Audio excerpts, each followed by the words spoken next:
Hi guys, welcome back to a new episode of Quick Guide. Today I'm going to show you how you can change your password on Tubi. Keep watching the video till the end. To change your password on Tubi, firstly go ahead and open up your Google search. On the search box at the top, type in tubi.com and make a search. Log into your account if you are not logged in and it will take you to the home page of Tubi's account. Click on your profile name at the top right corner of the page and from the drop down tap on Account Settings.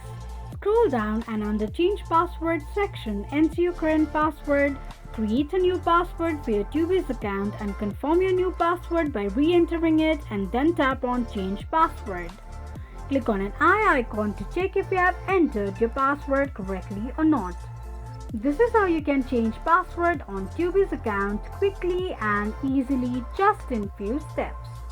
If you have any thoughts or queries, let us know in the comment section. Don't forget to subscribe to our channel.